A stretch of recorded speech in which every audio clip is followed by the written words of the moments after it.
तो ये entry note हो गई। ओके, अब next,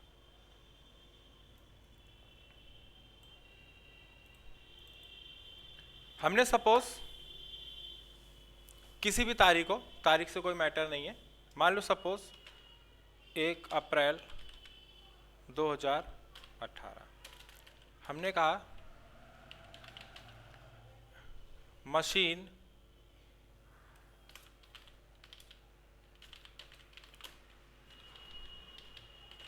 purchase on cash 50,000, machine खरीद रहे हैं 50,000 का, मशीन खरीद रहे हैं तो मशीन कहाँ जाएगा, DR, और कैश 2, ठीक है। मशीन अकाउंट DR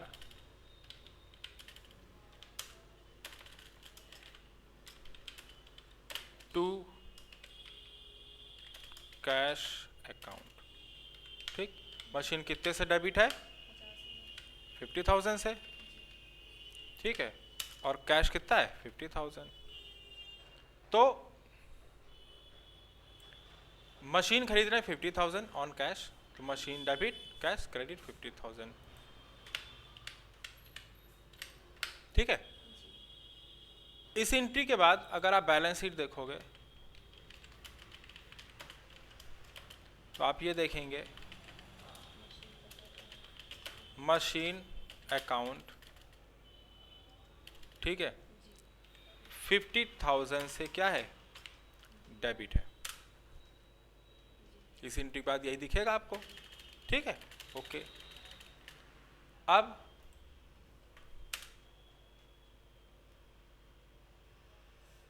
नेक्स्ट है, मान लीजिए कुछ दिन हो गए, मान लो 1 नवंबर 2018, ठीक, को मशीन पे क्या हो रहा है कि आज की डेट में हमने देखा कि मशीन, वैसे अभी तक बैलेंस शीट में 50,000 दिख रही थी, मशीन 50,000 थी। आज की डेट में हमने मार्केट वैल्यू में देखा कि अगर हम इस मशीन को बेचें तो कितनी जाएगी, ठीक है। तो एक अप्रॉक्स अमाउंट हमें कहा कि आज की डेट में ये 30,000 की वैल्यू बची है इसकी, ठीक है, 30,000 की बची, तो इसका मतलब कम कितना हो रहा है, 20,000। तो हम मशीन पे 20,000 डेप्रिसिएशन की एंट्री पास कर रहे हैं। तो हमने कहा मशीन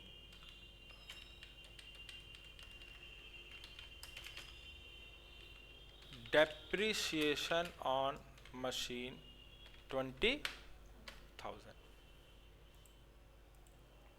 डेप्रिसिएशन ऑन मशीन 20,000, ठीक है। अच्छा,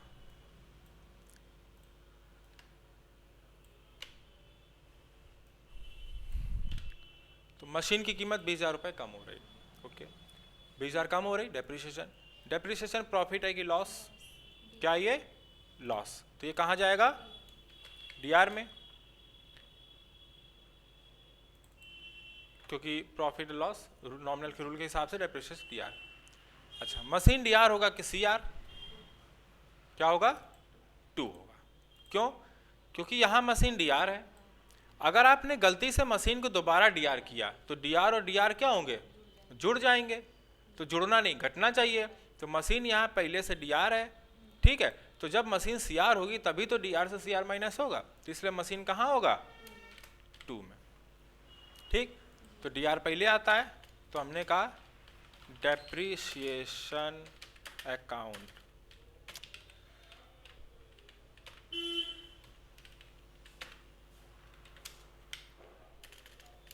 डेबिट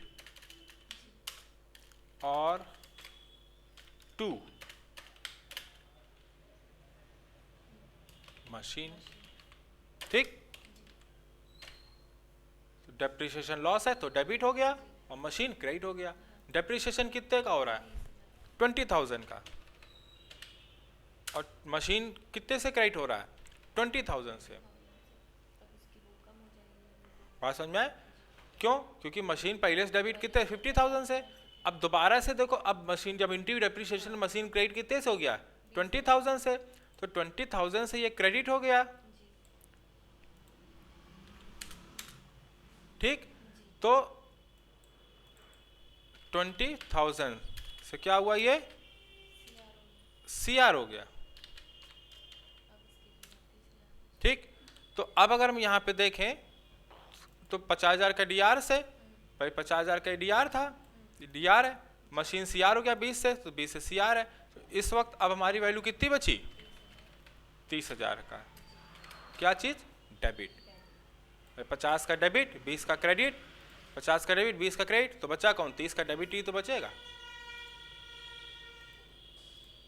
ठीक है, तो मशीन आया था, खरीदा था, मशीन डेबिट था 50,000 से, पैसा चला गया था, वो तो जय गया ही खरीदते वक्त, मगर जब डेप्रिसिएशन हुआ तो डेप्रिसिएशन में मशीन की कीमत तो कम हो गई। ठीक है, मशीन आउट हो गया 20,000 से, ठीक है, क्रेडिट हो गया, मगर आया तो कुछ नहीं। तो हमने दिखाया कि डेप्रिसिएशन हुआ है, मतलब आया कुछ नहीं है, वो हमारा क्या है, लॉस है। तो डेप्रिसिएशन को डेबिट में दिखा दिया और मशीन को आउट कर दिया। बात समझ में आए? ठीक है, कोई कंफ्यूजन? तो अब यहाँ पे समझने वाली बात क्या है कि गलत कब होगा, जब आप इस प्रकार से उल्टी एंट्री करोगे। जैसे मशीन डेबिट है, आपने गलती से मशीन को डेबिट कर दिया, तो अब आप खुद समझो, पहले का डेबिट 50, दोबारा फिर अगर डेबिट कर दिया तो बढ़ेगा, मगर आपको क्या है, घटाना है।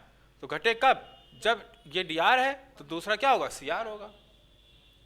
ये समझने वाली चीज है, तो रूल से समझो। ठीक है, तो डेप्रिसिएशन के लॉस कहाँ जाता है, डेबिट, जब ये डेबिट है तो दूसरा क्रेडिट होगा। ठीक, ये अलग अलग से समझो, लॉजिक से समझो, हर तरीके से समझो।